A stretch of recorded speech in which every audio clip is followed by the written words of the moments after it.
खाडीलकरांची गद्य वाक्य म्हणायला सुद्धा दमश्वास कसा लागतो तो कठोर परिश्रम केल्याशिवाय येत नाही. आमच्या म्हणजे गद्याच्या गुरुजींनी मास्टर दत्ताराम त्यांनी सुद्धा ही वाक्य अशीच आली पाहिजे. गद्याला जो सूर आहे तोही लक्षात घेतला पाहिजे. तर गद्यामधलं संगीत सुद्धा महत्वाचं आहे आणि तो स्वर आणि श्वास ह्या सगळ्यांचा बॅलन्सिंग जेव्हा होतं तेव्हा संगीत नाटकातली भूमिका करता येते. त्या रुक्मिणीचं एक वाक्य आहे. रुक्मिणी तिला म्हणतो तेव्हा बाबा जर आड आले नसते तर आईनं आणि मी यापूर्वीच तुझं लग्न शिशुपालाशी लावून दिलं असतं. तेव्हा ती त्याला सुनावते. पहिल्यांदाच रुक्मिणीला जे सुनावते ते वाक्य बघा. हे वाक्य अतिशय कठीणच्या गद्य वाक्यामध्ये स्वल्पविराम किंवा उद्गार चिन्ह असेल तेव्हा स्वर उंचावलेला असतो. प्रश्न विचारलेला असेल तेव्हा स्वर उंचावलेला असतो. तुझं नाव काय? स्वर उंचावला. माझं नाव पूर्णविराम म्हणजे स्वर खाली आला.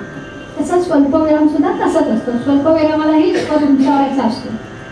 आता हे 3 स्वल्पविराम आहे. तुम्ही 2 श्वास राखून ते वाक्य म्हणायचं. ती रुक्मिणी म्हणते दादा असं का म्हणतोस? बाबा तरी तुझ्या पुढे काय करणार आहे?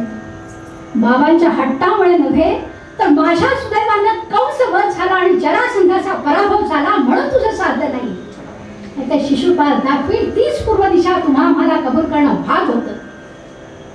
कंस वधानं मथुरेचा वृद्ध राजा उग्रसेन तेवढा कैदेतून सुटला असं नव्हे तर सर्वच वृद्ध राजांचा जास कमी झाला आणि सर्व तरुण कन्यांना स्वतःच्या माता पितरांचा आश्रय मिळाला. पण कंस वध जर झाला नसता, जरासंधाचा पराभव जर झाला नसता, मथुरेच्या युद्धात यादवांची सरशी जर झाली नसती तर सर्व राजकन्यांना आपल्या आई बापांचं आश्रयस्थान बळजबरीमुळे सोडावं लागलं असतं आणि परंपरा ते धर्माप्रमाणे त्यांची लग्न न लागता कंसाच्या किंवा शिशुपालाच्या पापी नेत्र संकेताप्रमाणे भलत्यांच्याच गळ्यात राजकन्यांना माळा घालाव्या लागल्या असत्या. आणि दादा जरासंधाचा लोक संपादन करण्याकरता भावांनी आपल्या बहिणीचं सौंदर्य विकलं असतं.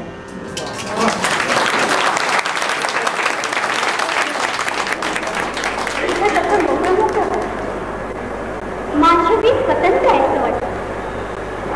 खरंच गोकुळ म्हणजे दुसरं वैकुंठ समजलं पाहिजे. पण ते द्वारकेत राहायला गेले म्हणजे गोकुळात राहून गौरवप्रमाणे त्यांची सेवा करायची माझ्या गोष्टीची भावना नाही. देवा आपलं लग्न झालं की नाही तुला काय का गोकुळात राहायचं तरी मी की नाही डोक्यावर घागर घेऊन यमुनेचं पाणी पडत नाही. घागर काही मला जड करायची नाही. आपल्या पदचिन्हाने पुनीत झालेल्या यज्ञेच्या नाजूक कळवरून घट्टाळ जाताना श्रम होणार होता. पण पाव सांगून खडा मारायचा झाला तर माझ्या हातावर न मारता फटकेच मारा. पण नंतर खड्याने भागत होतो. मी अवधी चिंपत करायला मला नक्की आवडायचं. निदान मी नागावले म्हणजे हसत हसत माझ्याकडे नाही पाहिजे.